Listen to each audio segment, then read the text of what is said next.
కడప జిల్లా బద్వేలు అంబేద్కర్ రాజ్యాంగాన్ని కాపాడాలని అంబేద్కర్కి అంగన్వాడీల కోరికల వినతి పత్రం సమర్పించిన అంగన్వాడీలు కడప జిల్లా బద్వేలు సిఐటియు జిల్లా కార్యదర్శి కె శ్రీనివాసులు మాట్లాడుతూ 39వ రోజు సమ్మె బద్వేలు సమగ్ర శిశు అభివృద్ధి అధికారిని కార్యాలయం వద్ద అంగన్వాడీ వర్కర్ల సమస్యలు పరిష్కరించాలని ఏపీ అంగన్వాడీ వర్కర్స్ మరియు helpers union Badvel project committee ఆధ్వర్యంలో 39వ రోజు రాష్ట్ర వ్యాప్త సమ్మెలో భాగంగా అంబేద్కర్కి వినతి పత్రం ఇవ్వడం జరిగింది. అతి తక్కువ వేతనం పొందుతున్న అంగన్వాడీ టీచర్లు ఆయాల వేతనాలు పెంచడానికి ప్రభుత్వం నిరాకరించారు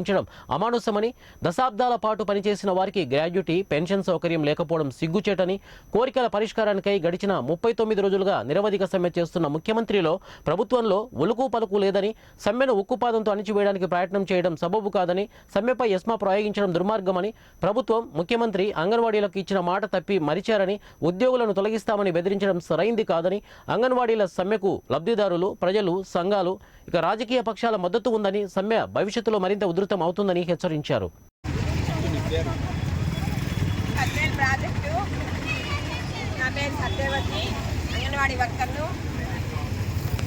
గత 39 రోజుల నుండి కూడా మా కనీస వేతనాల కోసం మేము పోరాటంలో దిగి సమ్మె చేస్తుంటే ఈ రోజుకి కూడా కనీసం మాట మాత్రమైనా కూడా మా జీతాలు ఇంత పెంచుతాము, మీరు సమ్మె విరమించండి అని చెప్పి మాట కూడా చెప్పకుండా అజ్ఞాతవాసంలోకి వెళ్ళి ఈరోజు మమ్మల్ని ఇబ్బందులకు గురి చేస్తున్న ముఖ్యమంత్రి గారిని ఈ రోజుకి కూడా మేము సర్వదా వేడుకుంటూనే ఉన్నాము. ఈరోజు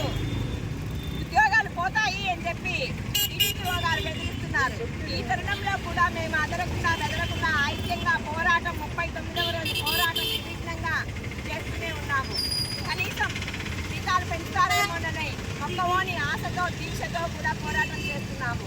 ఈరోజు అంబేద్కర్ రాసిన